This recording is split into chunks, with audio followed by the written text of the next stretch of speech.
दोनों प्रकार के लक्ष्यों में से अगर कोई व्यक्ति किसी एक लक्ष्य को छोड़ देता है तो दुनिया में वो व्यक्ति अधूरा कहा जाता है, असफल कहा जाता है। दर्शन की भाषा में और सैद्धांतिक रूप से भी आपके जीवन के दोनों लक्ष्य सदैव वर्तमान रहते हैं। और इसलिए रहते हैं क्योंकि ये जो ढांचा आपके पास में है, जो स्ट्रक्चर आपके पास में है, ये जड़ और चेतन, इसके अंदर दोनों विद्यमान है। ये जो बाहर दिखाई देने वाला तत्व तो ये सारा का सारा जड़ है और इसके अंदर जो इसके प्रयोक्ता के रूप में, उपभोक्ता के रूप में उपस्थित है, वो चेतन तत्व है। अगर आप है ही दो में तो फिर लक्ष्य भी दो हो। अगर आप दो में हैं तो फिर आपके लक्ष्य दो होने ही चाहिए। कोई जीव, कोई जीवात्मा अपने शरीर को समाप्त करके, छोड़ करके तो किसी लक्ष्य की प्राप्ति नहीं कर सकता है। शरीरम आद्यम खलु धर्म कारण, धर्म का आद्य कारण, प्रथम कारण तो सबसे पहले शरीर। शरीर ना होगा तो आप आत्मा के लिए कुछ नहीं कर सकते। आत्मा के लिए तभी कर सकते जब आप शरीर में हो। और यदि आप शरीर में हैं तो फिर शरीर का ध्यान रखना आपकी नैतिकता बनती है। तो इसीलिए लक्ष्य भी आपको दो प्रकार के निर्धारित करने पड़ेंगे, एक लक्ष्य शरीर के लिए और एक लक्ष्य अपने लिए, मेरे लिए। व्यवहार में तो हम हर चीज में सर्वत्र मेरे लिए, मेरे लिए, मेरे लिए करते हैं। ये जो भोजन है, भोजन, अन्न, खाना, पीना, सोना, जगना, रोना, धोना, ये सब आत्मा के लिए है क्या? सब शरीर के लिए। लेकिन कहते क्या है? ये नहीं कहते मेरे शरीर के लिए भोजन दो, क्या कहते हैं? मुझे भोजन दो। हमारा शरीर और हमारी इन दोनों की इतनी ज्यादा एकात्मता है कि हम दोनों को अलग करके नहीं देखते। मैं कपड़े पहन रहा हूं, मैं कुर्ता पहनता हूं क्या? मेरे लिए कोई टेलर कुर्ता सिल सकता है? मेरे लिए कोई टेलर कुर्ता सिल सकता है? सुई के नोक पर करोड़ों जीवात्मा आ जाएगी, कौन से नाम का कुर्ता सिलेंगे? तो मैं कब कपड़ा पहन रहा? लेकिन शरीर और मेरी एकात्मता इतनी ज्यादा है कि मैं मेरा कहता हूं, यद्यपि शरीर के लिए होता है। हमारी शरीर के साथ में इतनी ज्यादा संबद्धता है कि जो लोग थोड़ा दर्शन, उपनिषद, गीता, रामायण, थोड़े धार्मिक रास्ते पर नहीं रहते हैं, वे लोग अपने विषय में तो कुछ भी नहीं सोचते, केवल शरीर के विषय में सोचते हैं। मैं मोटा हो गया, मैं मोटा हो सकता है क्या? मैं जवान हो गया, अभी तुम्हें जवान है, तू जवान है क्या? तो सदा जवान रहता तो बूढ़ा कब हुआ, बच्चा कब था? तो जो हमारा व्यवहार है, बोलने चालने का जो हमारा व्यवहार है, वो सब शरीर परिलक्षित है, जीव परिलक्षित नहीं। और जीव परिलक्षित नहीं है, इसलिए हम प्रायः लक्ष्य से भ्रष्ट होते हैं, लक्ष्य से दूर रहते हैं, लक्ष्य को छोड़े हुए रहते हैं। दुनिया में आए थे शरीर के लिए नहीं, शरीर के लिए कोई दुनिया में नहीं आए थे तो अपने के लिए, और अपना लक्ष्य था अपने को पाने का। अपने लिए आए थे और अपना लक्ष्य था अपने को पाने का, और बनाया अपना किसको? ये मेरा मित्र है, ये मेरा मकान है, ये मेरी दुकान है, ये मेरी पत्नी है, ये मेरे बच्चे हैं, ये मेरा, ये मेरा, ये मेरा। और है वास्तव में ये सब किसका? जिनको पुत्र पुत्र कहता है, जिनको पुत्र पुत्र कह करके गले लगाता है ना, यही पुत्र चिता में आग लगाए। जिनके पुत्र नहीं होता वो पछताते कि मेरा नहीं, मुझे थूकेगा कौन? पुत्र ही इसको आग लगाता है। तो ये संबंध शरीर का था कि आत्मा का था?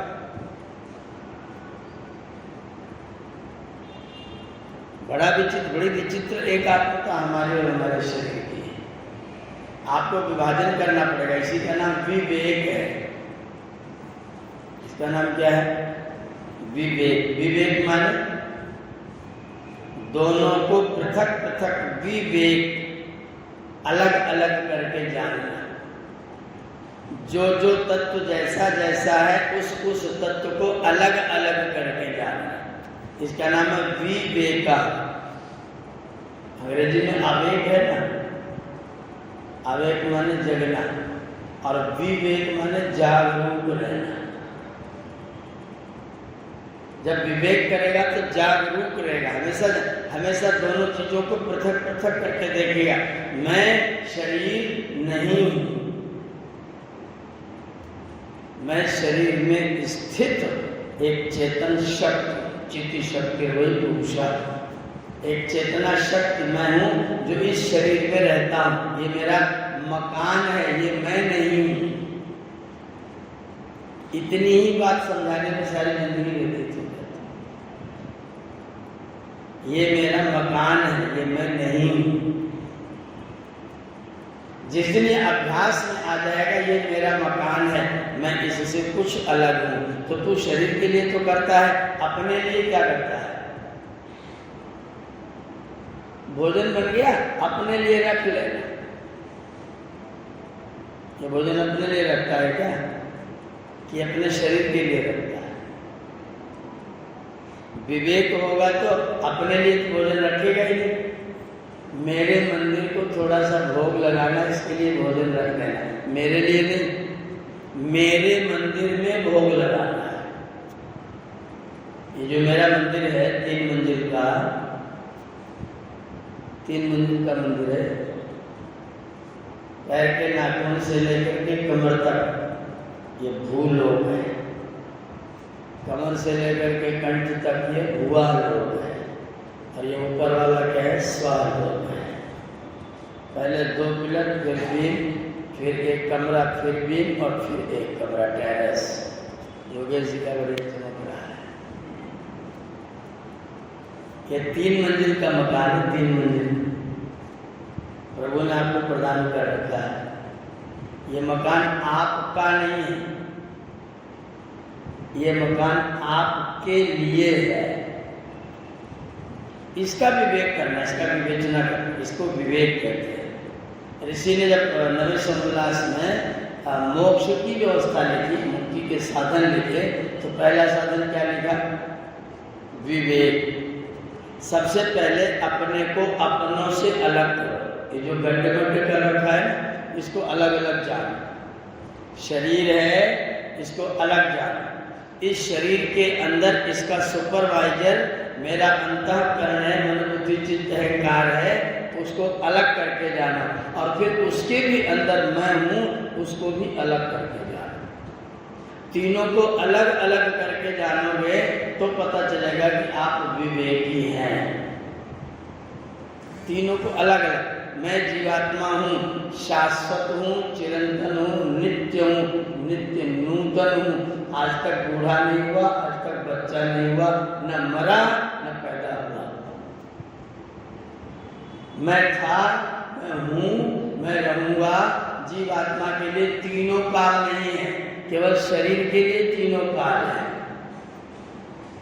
शरीर के लिए तीनों काल है, जीवात्मा परमात्मा के लिए तीनों काल।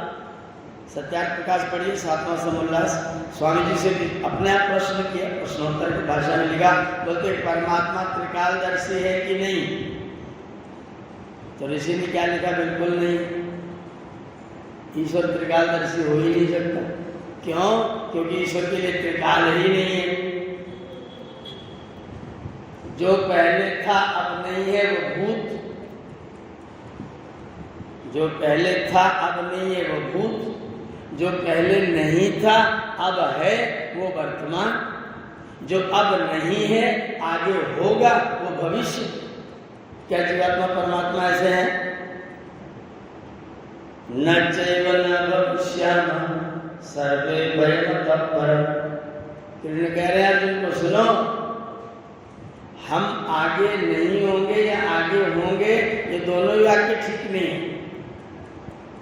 न चैवाहं जात नासम्, मैं नहीं था, ये वाक्य ठीक नहीं है। मैं नहीं होऊंगा, ये वाक्य भी ठीक। मैं नहीं रहूंगा, ये वाक्य गलत है। मैं इस शरीर में नहीं रहूंगा, ये वाक्य ठीक। मैं नहीं रहूंगा, ये तो संभव ही नहीं। वो कविता हम लोग बलबीर सिंह की कविता कई बार गुनगुनाते हैं, हमसे कोई तंग न होगा, महफिल होगी रंग न होगा, गंगा के तट पर धुंधुल कर चलने की तैयारी करो, मन चलने की तैयारी। ये महफिल होगी रंग न होगा, रंग कौन है? जीवात्मा की शरीर। शरीर नहीं रहेगा, लेकिन मैं तो रहूंगा, मैं तो सदा रहने वाला हूं। इसको वाणी से कहने से काम नहीं चलेगा, इसका बड़ा अभ्यास करना पड़ता है। ये लक्ष्य है, टास्क है, वो आपको प्राप्त करना है। मैं रहूंगा, हूं, रहूंगा, था, तीनों काल मेरे लिए नहीं है। मैं केवल वर्तमान में हूं बस। मैं कभी नहीं था, ऐसा कभी नहीं हुआ, मैं सदा से था। महर्षि दयानंद कभी बोल रहे होंगे कलकत्ता में, तो भी हम लोग सुन रहे हैं। कमरा दूसरा होगा, किसी दूसरे रूम में बैठ के सुन रहे होंगे, किसी दूसरे मकान में बैठ के सुन रहे होंगे, लेकिन सुन तो रहे थे, हम तो थे। भगवान आपके जमाने में भी हम थे, कृष्ण जब थे तब भी हो सकता है महाभारत में हम भी खड़े होते ही लेकर, क्या पता हमें से कोई शक नहीं रहा। अभी भी जो शकुनी वक्त व्यवहार करते हैं, जो अभी भी व्यवहार में शकुनी वत है, वो क्या पता उस जमाने के शकुनी, अभी भी बहुत सारे दुर्योधन हैं, वो उस जमाने के दुर्योधन हो सकते हैं, क्योंकि हम तो थे, हम रहेंगे, हम हैं। मैं अपने इस तंत्र से, इस पिंजरे से मैं अलग हूं, ये केवल मेरा पिंजरा है। इसका अभ्यास करना चाहिए, बैठ करके रोज अभ्यास करके अपने पिंजरे को अपने से अलग करना चाहिए। जब अलग होने का अभ्यास हो जाएगा तो फिर हम विवेकी हो जाएंगे, हमारे अंदर विवेक जग जाए। नहीं तो शरीर है, ये तो बूढ़ा होगा, बूढ़ा होने का कोई कष्ट, बूढ़ा होने का कष्ट में हुआ ही नहीं बूढ़ा। बूढ़ा तो मेरी गाड़ी हुई, गाड़ी बूढ़ी हो गाड़ी नहीं आ जाएगी, गाड़ी बूढ़ी होगी तो गाड़ी नहीं आ जाएगी, बीमा करवाई रहे, कर्म का बीमा, यज्ञ कर रहे हैं, सत्संग कर रहे हैं, दान कर रहे हैं, तो मेरी गाड़ी किधर बूढ़ी होगी? और बूढ़ी होगी तो बीमा कंपनी नहीं ला के देगी, चिंता कर रहे हैं। बिना बीमा कंपनी का मालिक कौन है? जगन नियंता परमेश्वर। फिर कोई संकट है क्या? गाड़ी पुरानी हुई है, मुझे कुछ नहीं हुआ है, मैं बीमार हूं, मैं बूढ़ा हूं, मैं बच्चा हूं, सब वाक्य गलत है। मैं बीमार हूं, वाक्य भी गलत है। मैं किधर बीमार हूं? मेरी गाड़ी को थोड़ा सा खतरा पैदा हो गया है, और इसको जैसे गाड़ी खराब हो जाती है गैरेज में ले जाते हैं, इसके मिस्त्री को दिखाते हैं, ऐसे ये गाड़ी खराब हो जाती है, डॉक्टर का ले जाते हैं, उस मिस्त्री को दिखा जाता है। ये अलग, मैं अलग, और मैं और ये, इन दोनों के बीच में हमको जोड़ने वाला, सुपरविजन रखने वाला वो कौन है? अंतःकरण। वो अंतःकरण है, उसको भी अलग करके जाना है। अंतःकरण। आप भोजन करने के लिए बैठे, कल्पना करिए, सोचिए, विचार करिए, आप भोजन करने के लिए बैठे हैं, पेट दबाव अनुभव करने लग गया, मैं तो फुल हो गया, मैं फुल हो गया। उसके बाद कहता है खीर बहुत अच्छी लग रही, इसको खाना है। ये कौन करता है? शरीर की मैं कि मन? ये रुचि किसकी है? ये रुचि मेरे मन की है, जिसको पेट फट जाए तो भी स्वाद से लेना है। तू फट रहा, मेरा क्या जाएगा? तू फट, मेरा कोई फर्क नहीं पड़ता, मुझे तो तू खिला, मुझे तो स्वाद देता है। अन्न जाएगा पेट में और स्वाद मन के पास रहेगा। वो बैठा बैठा स्वाद, खीर बहुत अच्छी लगी है, एक पापड़ और लाइएगा, थोड़ा कम भूख रही, जरा एक मिर्चा भून के लाइएगा, मैंने देखा तो खाते, जरा एक मिर्चा, थोड़ा अचार दीजिए, थोड़ा और अभी। ये कौन कर रहा है? ये शरीर नहीं कर रहा है। शराब शरीर बिल्कुल नहीं पीता, ये मन का काम। जितना नशा करने वाला व्यक्ति, जान लेना वो मन का भयंकर गुलाम है, वो मनोरोगी है। नशा करने वाला व्यक्ति मनोरोगी है, वो मन का रोगी है। मन के कारण से वो दुखी है, परेशान है, कष्ट में है, और फर्क तो शरीर पर पड़ेगा और दंड तो मुझे भुगतना पड़ेगा। सुख और दुख कौन अनुभव करेगा? वो तो मैं करूँगा, और ये तो खिलाता जाएगा, बस तुमको करते जाओ, देखे जाए। इसको भी अलग करके निकाल करके इसका भी विवेक करना है। अन्नमय कोश का विवेक करेंगे तो शरीर को जानेंगे, प्राणमय कोश का विवेक करेंगे तो पांचों प्राणों की पूरी क्रिया प्रक्रिया को जानेंगे, फिर मनोमय कोश का विवेक करेंगे तो मन की पूरी पद्धति को जानेंगे। ये ऐसा विचित्र है, इतना विचित्र है, अंदर भी रहता है, बाहर भी रहता है, इनके साथ भी चला जाता है, उनके साथ भी चला जाता है। संभाल के रख लो तो गले में माला पहनवा दे, और थोड़ा सा बिगड़ जाने दो तो जूता भी बदलो। इतना विचित्र है। कर्मेंद्रियों के भी साथ रहता है, ज्ञानेंद्रियों के भी साथ रहता है, और अगर इनसे निवृत्त कर सको तो मेरे साथ भी रहता है। मुझे ईश्वर से भी मिलाने का साधन यही बनता है। मन है मरीज तो लजीज कोई चीज नहीं, और मन यदि चंगा तो कटौती में भी ये भी है, ये भी चित्र है, ये तंत्र बड़ा विचित्र है और आपके इंद्रियों के साथ मिलकर के काम करता है। अगर आपने इसके ऊपर अंकुश रख दिया तो इंद्रियों को ऋषि बना सकता है, राजा बना सकता है, देवता बना सकता है, विद्वान बना सकता है। और अगर आपने इसके ऊपर अंकुश न रखा तो आपको भयंकर से भयंकर पतन के रास्ते पर भी लेकर के जा सकता है। मनोमय से मन के कार्यों का, मन की गतिविधियों का विवेचन करिए, फिर उसके बाद बुद्धि की गतिविधि का विवेचन करिए, विज्ञान में कोष में आ जाइए और फिर अंत में अपना विवेचन करिए और आनंदमय कोष में आ जाइए। इन सारी चीजों को अलग अलग करके जान लीजिए। जब अलग करके जान लेंगे तो फिर आपको पता चलेगा मेरे दो लक्ष्य हैं। एक लक्ष्य के द्वारा तो मैं संसार को साधता हूँ, दूसरे लक्ष्य के द्वारा मैं ईश्वर को साधता हूँ। एक लक्ष्य से मैं मुक्त होता हूँ और एक लक्ष्य से मैं संसार में चैन से रहता हूँ, सुख से रहता हूँ।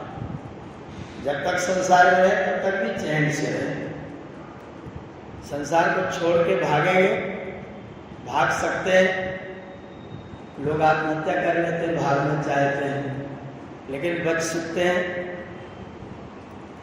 यजुर्वेद अध्याय 40 मंत्र संख्या 3, असुर्या नाम ते लोका अंधेन तमसा वृता, घोर घने अंधकार से आवृत असुर्य लोक है, असुर्य लोक है।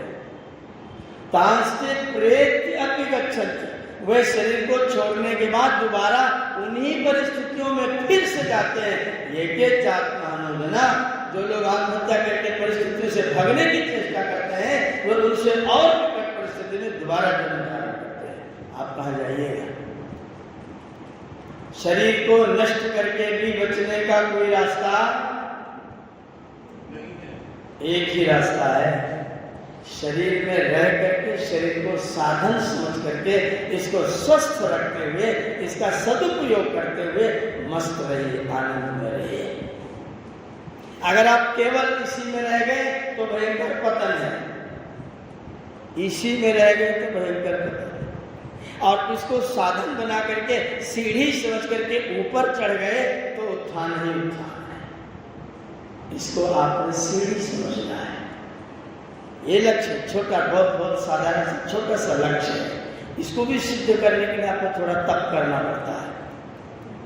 इस लक्ष्य को सिद्ध करने के लिए आपको तप करना पड़ता है, ध्यान देना पड़ता है। आपका शरीर आपका साथ देता रहे और जैसा आप चाहें, जहां आप चाहें वैसा वैसा कराता रहे, आपसे उल्टे काम करने के लिए न पहुंच जाए। यही हाथ होता है दूसरे की जेब में हाथ डाल के निकाल रहा है, यही हाथ दूसरे की जेब में पड़ करके चोरी का काम कर लेता है, और यही हाथ में अंजलि में पानी लेकर के दूसरों के लिए आतिथ्य करने लग जाता है, फिर मेजबान हो जाता है। दान कर देता है तो चारों तरफ नाम इसका लिख जाता है, हाथ वही होता है।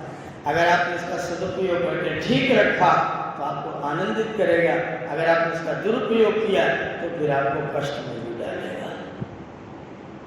इसको रखने के लिए आपको मकान चाहिए, इसको रखने के लिए आपको वस्त्र चाहिए, इसको रखने के लिए आपको सुंदर स्वादिष्ट सुस्त उत्तम कोटि का भोजन चाहिए, उत्तम कोटि का जल।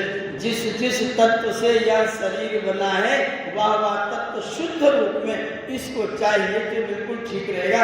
उन तत्वों को शुद्ध करना भी आपका एक लक्ष्य है। इसका नाम है दर्शन की भाषा में अभ्युदय। क्या लक्ष्य है? अभ्युदय।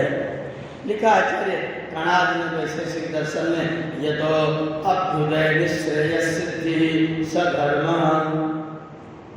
यतः जिससे अभ्युदय और निश्रेय दोनों की बराबर बराबर सिद्धि होती है उसी का नाम धर्म है।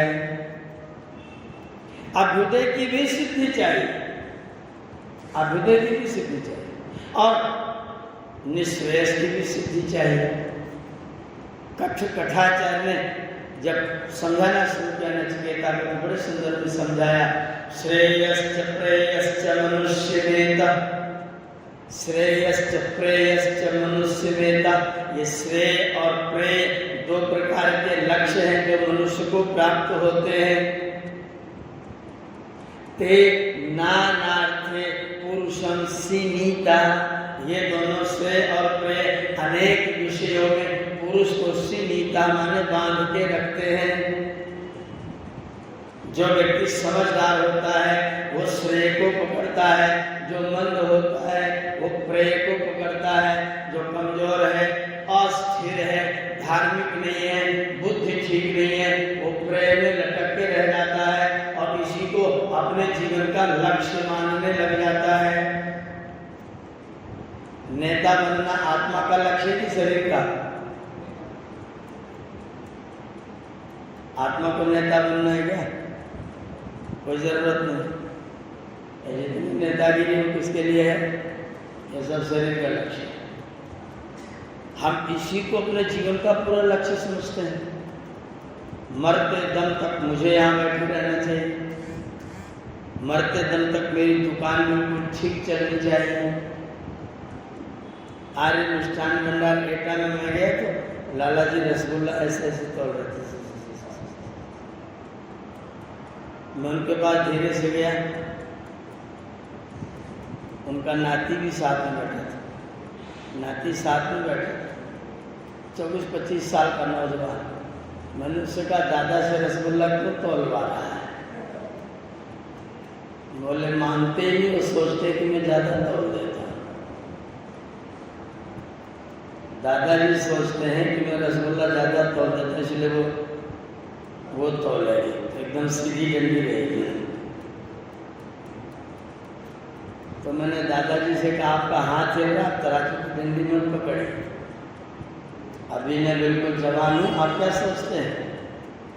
ये नालायक यहाँ दिन भर नहीं बैठ सकता, मैं अकेला यहाँ दिन भर बैठा रहता हूँ। मैंने कहा लेकिन ये तो ऐसे ऐसे हो रहा है। एकदम फिट है, तुम चिंता मत करो। हमने कहा फिर तुम्हारा रसगुल्ला कैसे ले पाएंगे, ऐसे ऐसे करोगे तो 10-5 ग्राम तो गया काम से। बोले नहीं बिल्कुल एकदम ठीक। कांटा देखो, तुम कांटा हाथ मत देखो, तुम खाली कांटा देखो, हाथ मत देखो। अब वो कांटा जब नहीं हो रहा है क्या देखे उसका? मृत्यु जिस दिन हुई उस दिन तक दुकान छोड़ने की हिम्मत। लक्ष्य क्या है जीवन का? रसगुल्ला बेचना, ये जीवन का लक्ष्य है। सिकंदर जब जा रहा था दुनिया पर विजय प्राप्त करने के लिए, तो अपने गुरु के पास गया, अरस्तु के पास। गुरुजी आशीर्वाद दो। गुरुजी ने कहा कोई विशेष काम करने जा रहा है क्या? बोले पूरे संसार पर विजय प्राप्त करने जा रहा है। बोले संसार पर विजय कैसे प्राप्त करेगा? बोले जो झुक जाएगा वो ठीक, जो नहीं झुका वो मिट जाएगा, कट जाएगा। सबको सरेंडर करवा के तब लौट कर जाऊंगा, आप आशीर्वाद दीजिए। गुरुजी ने कहा अगर सब सरेंडर हो जाए फिर क्या करें? बोला फिर आराम करो। गुरुजी ने कहा मेरा झूला खाली है, अभी लेट जाए। लक्ष्य क्या है? सरेंडर करना कि आराम करना? सरेंडर के बाद भी तो तेरा एक लक्ष्य है। बोलो आराम करना, कभी लेट जाए। इतना टेंशन मोल लेगा, उसके बाद फिर आराम करेगा, और बीच में कहीं अड़क गया तो भारत पहुंचा, गुरु न लौटने दिया तो अपने देश तक गया न गया, क्या भरोसा? लेकिन नहीं, मैं तो ये प्राप्त करूंगा, मैं इसको हराऊंगा, इसको जिताऊंगा, इसको बनाऊंगा, ऐसा करूंगा, वैसा करूंगा, और ऐसा वैसा करते करते एक दिन खुद ही ऐसा वैसा होगा। जीवन समाप्त हो गया। जब जीवन समाप्त हो गया तो लोग कंधे पर लेकर के जा रहे, हरिबो हरिबो, क्या बोल रहे हैं? सवेरे कल यहाँ से जा रहे थे, कोई व्यक्ति हरि बोल हरि हरि बोल।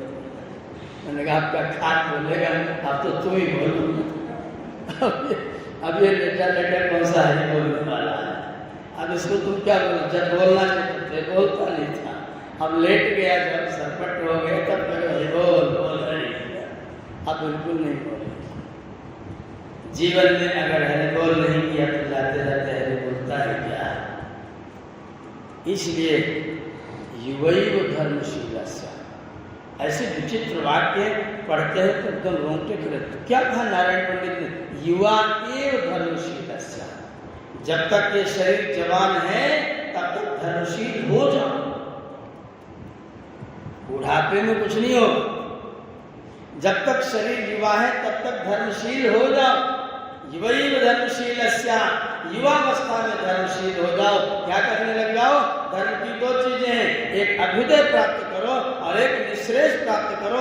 एक नंबर का लक्ष्य निःश्रेयस है, दूसरे नंबर का निम्न कोटि का लक्ष्य अभ्युदय है। अभ्युदय को भी निःश्रेयस की सिद्धि के लिए करोगे तो अच्छा है, अभ्युदय के लिए करोगे तो भी सत्यानाश होगा। ये अविद्या है। अभ्युदय की प्राप्ति करना वेद की भाषा में क्या है? अविद्या। मुंडक ऋषि ने समझाया मुंडकोपनिषद में, द्वयः अविद्ये वेदितव्ये परा चैव परा च। ऐ बच्चों, द्वयः विद्ये वेदितव्ये, दो प्रकार की विद्याएं होती हैं, परा चैव अपरा च।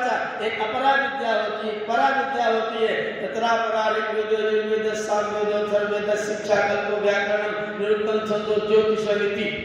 ये जितना तुमने किताबें तुमको नाम याद हो ना सब पढ़ देना, वो सब अपरा है। बोले तो फिर परा क्या है? बोले अथ परा यया अक्षरम अधिगम्यते, वह परा है जिसके द्वारा हम अक्षर की प्राप्ति कर लेते हैं। जिसके द्वारा हम अक्षर की प्राप्ति करते हैं वो परा विद्या है। और जिसके द्वारा हम निरक्षर ही रह जाते हैं, तो काखा काका अक्षर वाला नहीं है, अक्षर है। नक्षरति नक्षीयते, जो कभी नष्ट ही नहीं होता, अविनाशी ब्रह्म है, वो अक्षर है। उस अक्षर की प्राप्ति जिस विद्या से होती है वह विद्या परा विद्या है। और जिससे संसार का सब कुछ प्राप्त होता है उसका नाम अपरा विद्या है। अपरा विद्या चाहे जितनी प्राप्त करो, चाहे जितनी निश्चय प्राप्त कर लो तो भी मृत्यु से बच नहीं सकते, दुख से बच नहीं सकते। चाहे जितना धन हो जाए दुख से बच नहीं सकते। चाहे जैसा मकान बना डालो दुख से बच नहीं सकते। चाहे जितने मित्र बना डालो दुख से बच नहीं सकते। सारे भारत की फैक्ट्रियां आपके नाम रजिस्टर्ड हो जाए तो भी दुख से बचना हो तो जो आनंद स्वरूप है उसकी शरण में आने का लक्ष्य आपको रखना ही पड़ेगा। जो बाबा जी लोग ना कथावाचक लोग, कथावाचक क्या गाते? माया महा ठगिनी मैं जानी। ये जो माया है बहुत ठगिनी है, इसको अपने पास मत रखो, मुझे दे। माया को अपने पास मत, इसको मुझे दे। अगर ये स्वभाव से ठगनी है तो बाबा जी को नहीं ठगेगी क्या? जब इसका स्वभाव ही ठगनी है तो बाबा जी को छोड़ देगा, जिसके पास जाएगी उसी को ठगेगी। सारे लोगों ने माया की निंदा की, लेकिन वेद ने कहीं पर निंदा की। वेद ने कर दिया अक्षय दिव्या कृष्ण वित्ते रमस, खूब धन कमाओ, रमण करो, आनंद से रहो। धन कमाने बिल्कुल कोताही मत करो, खूब कमाओ। लेकिन एक बात ध्यान रखना, वयम श्याम पतयो रैना न तु दासाह रैना। हम धन के स्वामी बने, धन के दास बने। धन रहा तुम धन के दास हो गए तो दुख देगा, अगर धन के स्वामी हो गए तो धन सुख। धन कमाओ खूब, दास मत बन जाए। धन रहना चाहिए, खूब रहना चाहिए, थोड़ा बहुत नहीं रहना चाहिए। वित्ते रमस, इतना रहे कि डुबकी लगाओ, खूब रहना चाहिए। क्या है साईं इतना दीजिए जामे कुटुंब समाए मैं भी भूखा ना रहूं, ऐसा छोटी छोटी प्रार्थनाएं। वेद ने ऐसी प्रार्थना कहीं नहीं की, ये अवैदिक प्रार्थना है। साईं केवल इतना दीजिए जिसमें मेरा कुटुंब हो जाए, घर में आ जाए उसको दे सकूं, बस। अवैधिक प्रार्थना है। वेद की प्रार्थना वयम श्याम पतयोरेणा वाजपतिर्वाजम जयतु, मैं वाज का पति हूँ, अन्न बल और धन का मैं स्वामी हो जाऊं, मालिक हो जाऊं। और थोड़ा बहुत नहीं, ये न धने न प्रपणम चरामी धने न देवा धन क्षमाना, मैं धन से और धन प्राप्त करूं और धन से और धन प्राप्त करूं। खूब धन होना चाहिए, लेकिन स्वामित्व वाला होना चाहिए, दासत्व वाला नहीं। वो आपको दास न बनाए। दास कैसे बनाता है? कमाने के लिए झूठ न बोलना, बचाने के लिए खरेब न करना। अगर बचाने के लिए खरीद करना पड़ता है, इसका मतलब आप उसके कहीं न कहीं से दास हो रहे हैं। प्रातःकालीन जो प्रार्थना हम लोग करते हैं, प्रातर्जितम भगमुग्रम हुमेन, हे परमेश्वर वयम हम लोग प्रातः सवेरे सवेरे जितम उग्रम भगम हुए, जो मेरे घोर परिश्रम से कमाया हुआ उग्र ऐश्वर्य है वो मुझको प्राप्त हो। चोरी करके कमाया हुआ नहीं, डाका डाल कमाया हुआ नहीं, छीना हुआ नहीं, मेरे परिश्रम से कमाया हुआ धन का मैं स्वामी बन जाऊं। मैं अपने परिश्रम से कमाए हुए धन को प्राप्त करूं और प्राप्त करने के बाद आद्राचित यम मन्यमान चित तुरस चित राजा चित। कैसे शब्द है? जब मैं धन कमा लूं तो मेरे धन को सबसे पहले जो लोग सामाजिक सरोकार के कार्य करते हैं उनके सहयोग में अपने धन का एक हिस्सा जरूर लगाओ।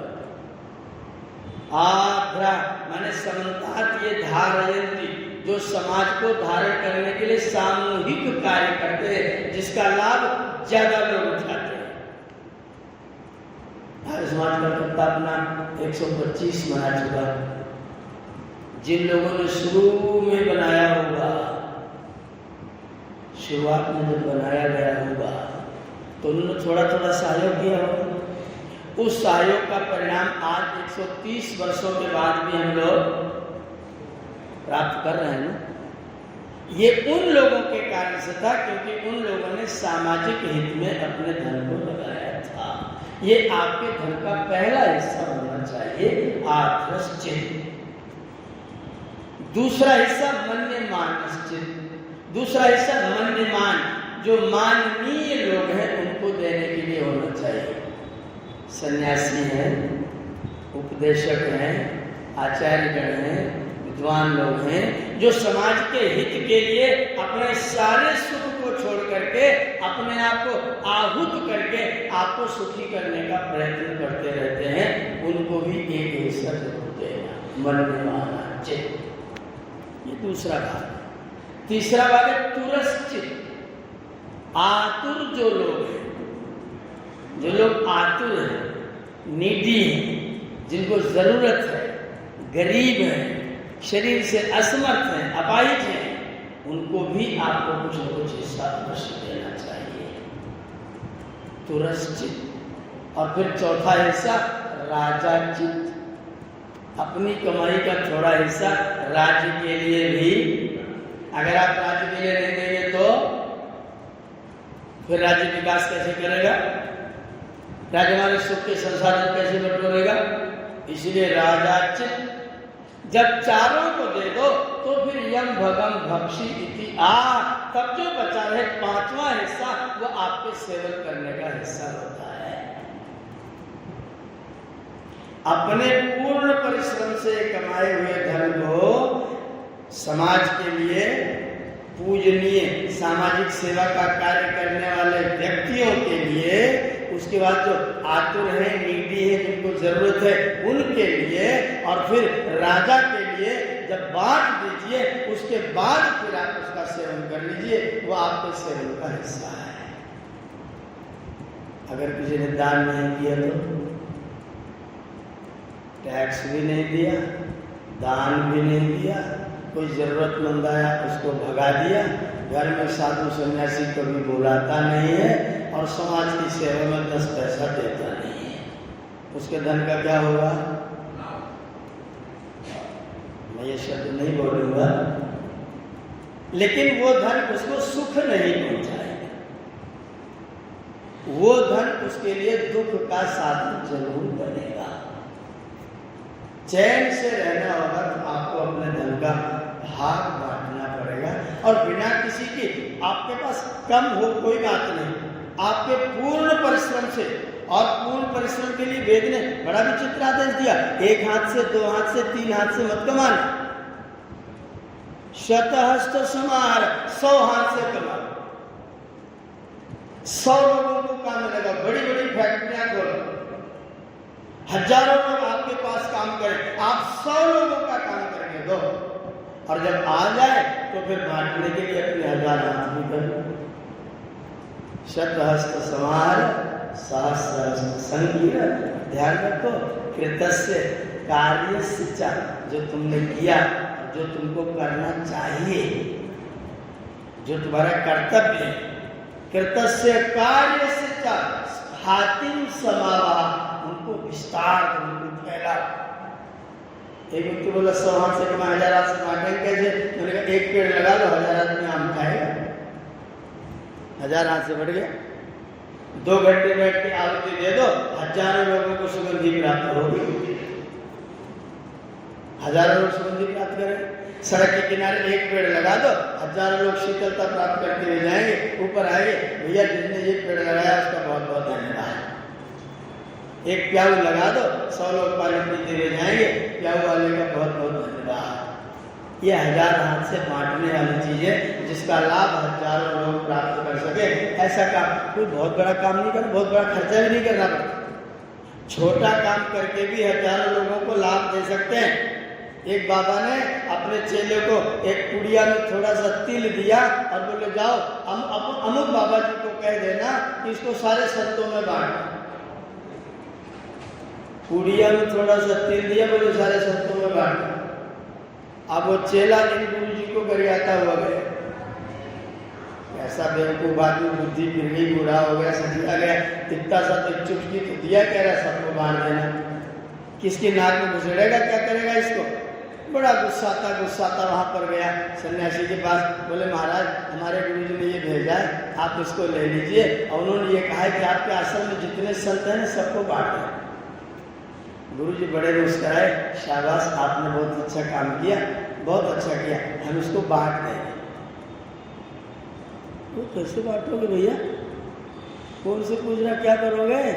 बोले यहीं रुकोगे तो मैं तुमको दिखाऊंगा कैसे बांटूंगा। कैसे करेंगे? बोले भाई लाओ अग्नि कुंड लाओ, थोड़ा सा गुड़ लाओ, थोड़ा सा घी लाओ, इसमें मैं तिल डालूंगा, गुड़ डालूंगा, घी डालूंगा, और मेरे आश्रम में जितने संत हैं सबको बांट दूंगा। ये चेला बोला हो ये विज्ञान वाला मामला है, ये वाला मामला है आपके बांटने वाला।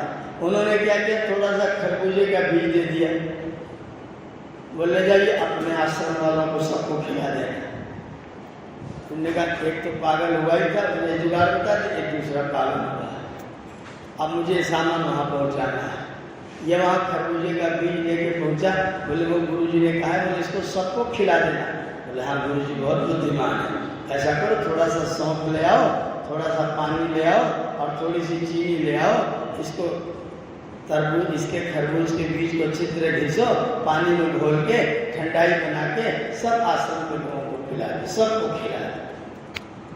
चेले ने कहा आप दोनों को बहुत बहुत प्रणाम करता है, आप तो थोड़े सामान को भी सबको खिला देते हैं, आप थोड़ा करके भी सबके हित का काम कर सकते हैं। ऐसा नहीं कि बहुत बड़ा करना पड़ेगा, 10-10 रुपया 100 लोग देते तो 1000 रुपया हो जाता है, आपका कितना जाएगा? 10 रुपया, और 1000 रुपया होकर के किसी एक व्यक्ति का जीवन बन सकता है। विद्यासागर कौन है? विद्यासागर, यही विद्यासागर जी महाराज, ईश्वर विद्यासागर जी। कोई व्यक्ति भीख लड़का मांग रहा था, उसने कहा भीख दे दो, ये बोले भीख तुझे ये चाहिए, बोला पेट भरना है, बोले कितना चाहिए, बोले चवन्नी ठंडी 1 पैसा 2 पैसा तो दे दो, बोला अगर 1 रुपया दे दूँ तो खड़ा हो गया, बोले तब तो मैं भीख ही नहीं मांगूंगा। इन्होंने 2 रुपया जेब से निकाला, उस बच्चे को दे दिया, ले जाओ भीख मत मांगना आज के बाद। वो बच्चे ने 5-10 साल के बाद में पूरा एक बहुत बड़ा खोल दिया, बहुत बड़ा शोरूम खोला।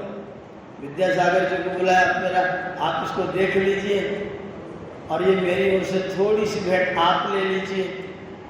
विद्यासागर ने कहा इस भेंट को अपने पास रखो, जैसे मैंने तुम्हारी सहायता की थी वैसे ही इस ढंग से तुम भी दूसरे की सहायता करना, इसको मुझे लौटाने की कोई जरूरत। एक दूसरे की सहायता कर, परस्परम भावयन्ता श्रेयः परम वाप्स्यता। जब हम दूसरे की सहायता करते हैं तो परम कल्याण की प्राप्ति करते हैं। तो जीवन का पहला लक्ष्य क्या है? मुक्त होना। किससे? दुखों से। पहला लक्ष्य दुखों से मुक्त होना। और दूसरे नंबर का लक्ष्य क्या है? दुनिया में सुख को बांटने की चेष्टा करना। अगर धर्म पूर्वक दुनिया में सुख को बांटने की चेष्टा करेंगे तो आपका अभ्युदय भी सिद्ध होगा और आपका निःश्रेयस भी सिद्ध होगा। अगर निःश्रेयस को छोड़ करके अपने सुख की कामना की तो आज तक कोई व्यक्ति अकेला सुखी नहीं हो सकता है। कोई अकेला व्यक्ति सुखी हो ही नहीं सकता। अकेला सुखी हो ही नहीं सकता। सुखी होगा तो कम से कम 2 जरूर हो। आप में से कितने लोगों की सामर्थ्य है कि कोई बात आपको बहुत अच्छी लगे और बगल वाले को बिल्कुल संकेत मत करो कि बहुत मजेदार बात हो रही है? कितने लोग जो बांटे ना, बिना बांटे रहा जाए तो कितने लोग? किसी के बस की बात नहीं। सुख आएगा तो भी बांटेंगे, दुख आएगा तो चिल्ला चिल्ला के बांटेंगे। जब 2 हो जाते हैं तो सुख बढ़ जाता है। आपके बेटे की बारात जा रही है और दूल्हा और उसका पिता दोनों अकेले जा रहे हैं, कितने सुखी होंगे? हर कोई देखिए ससुर बस कोई 2 बाराती नहीं मिले, इसके पास कोई जाएगा तो जो पंडित ना ही तो होता, 4 आदमी तो होते। ये 2 आदमी बारात में जाएगा, इसकी हालत खराब रहेगी, डरता डरता रात को जाएगा। और जब 4 आदमी जाएंगे तो बाजा बजाता हुआ जाएगा, मैं जा रहा हूँ बारात लेकर। जब 4 लोग कहेंगे आपका लड़का बड़ा सुंदर लग रहा है, तब तो एक फूल की अलीगढ़ हो जाए, इतना चौड़ा हो जाए है मेरा लड़का बारात लेके जा रहा है, हरिगढ़। दूसरे जब सुख को अनुभव करते हैं तो आपकी प्रसन्नता, आपका आमोद बढ़ जाता है। जब आप उसको अपने पास रखते हैं तो आपका आमोद रह नहीं जाता है। अगर आप कोई चीज 10 लोग उसको प्राप्त करने की स्थिति में हो और आप अकेले उसको खा लो और डरते डरते कमरा बंद करके खाओ, तो दूसरा पड़ोसी की कुंडी कोई खड़काएगा तो आपको कैसा लगेगा कि मेरी ही कोई खड़का रहा है, मेरी ही घंटी बज रही है। और वैज्ञानिकों ने, जो हमारे फूड वैज्ञानिक हैं, उन्होंने प्रयोग किया, जब व्यक्ति भय की स्थिति में भोजन करता है तो उस भोजन का रस उसके शरीर में नहीं बनता है। आप चेक करके देखो, भयंकर डर, भयंकर दुख की स्थिति में आप भोजन करेंगे तो उस भोजन का रस आपको प्राप्त नहीं होगा। चाहे जितना अच्छा भोजन करना, उसके बजाय सूखा भोजन करो, लेकिन 10 लोगों को बांट के भोजन करो, आपके शरीर में रस ज्यादा बनेगा। इसलिए मैं कह रहा हूं, सुख कभी अकेले भोगा नहीं जा सकता। सुख को प्राप्त करने के लिए आपको सर्वे भवन्तु सुखिनः, ये बात कहनी ही पड़ेगी। अकेले सुख भोगोगे तो क्या कह रहा हूं? असुर। अकेले सुख भोगोगे क्या कहलाएंगे? असुर। और सबके साथ भोगोगे क्या कहलाएंगे? देव। क्या बनना है? इसलिए सबको सुखी करते हुए अपने सुख को सजो करके संभाल करके रखना है। अगर सबके सुख को संभालेंगे तो आपका सुख सुनिश्चित होगा। मेरे महर्षि दयानंद सरस्वती से कैलाश गिरी मिली। कैलाश गिरी अच्छा प्रसिद्ध सन्यासी थे, योगी भी। वो आए स्वामी जी के पास, महाराज नमस्ते। नमस्ते। कितनी देर तक समाधि में बैठे रह जाते हैं? स्वामी जी ने कहा 18 घंटे तक मेरी समाधि में कोई व्यवधान नहीं आता। 18 घंटे तक मैं समाधि में बैठा रह सकता हूँ, कैलाशगिरी बोला तुम बहुत बड़े मूर्ख हो, तुम बहुत बड़े मूर्ख हो। स्वामी जी मुस्कुराए, आपके आकलन का आधार क्या है? मुझे आपने मूर्ख किस आधार पर कहा? बोले इस आधार पर कहा कि जो व्यक्ति 18 घंटे की समाधि सिद्ध कर चुका है वो पागल इन दुनिया के लोगों के चक्कर में क्यों घूम रहा है? उसको चाहिए अपनी मुक्ति का साधन करे और मुक्त हो जाए। तुम क्यों पागल दुनिया के चक्कर में फंसे हो? स्वामी जी फिर मुस्कुराए, बोले मैं जिस पिता की उपासना करता हूँ उसी पिता की ये सब संतानें हैं, इनके दुखों को दूर करते करते मेरी मुक्ति तो अपने आप हो जाए। इनके दुखों को दूर करते करते मेरी मुक्ति अपने आप हो जाए।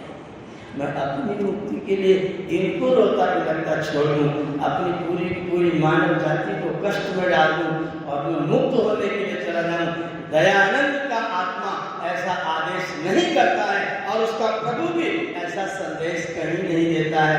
प्रभु ने कहा है सबको सुखी करो, सबकी सेवा करो, सबका सहयोग करो, सबको आनंदित करो। यद भद्रम न किम आजो, मैं नहीं कहा ना।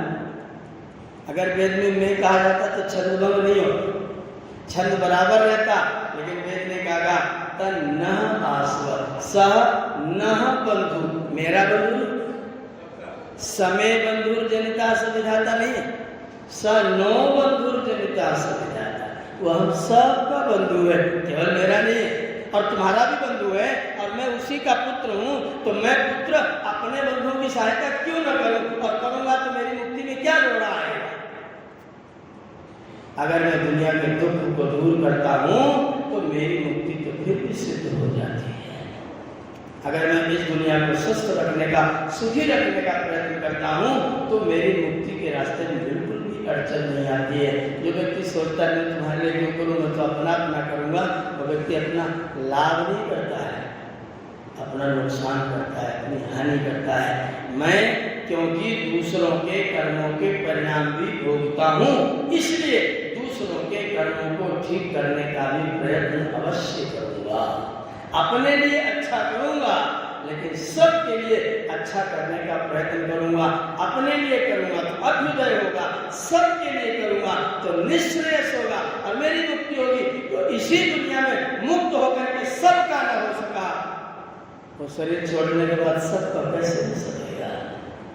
इसलिए जो इस दुनिया में सबका बन जाता है, सबको अपना बना लेता है अपने कर्मों के आधार पर, वो व्यक्ति पहले रास्ते को प्राप्त कर लेता है और जो केवल अपने लिए सोचता है वो नंबर 2 के रास्ते को प्राप्त करता है। अपना भी करना है, दूसरों का भी करना है, दोनों लक्ष्य आपके जीवन के हैं। जो इन दोनों लक्ष्यों को ध्यान में रख करके अपने आचरणों को करता है वो व्यक्ति दुनिया में सफल और समृद्ध होता है। आपने मेरी बात ध्यान पूर्वक सुनी, समय पूरा हो चुका है। मैं इस समय के लिए अपने को विराम दे रहा हूँ।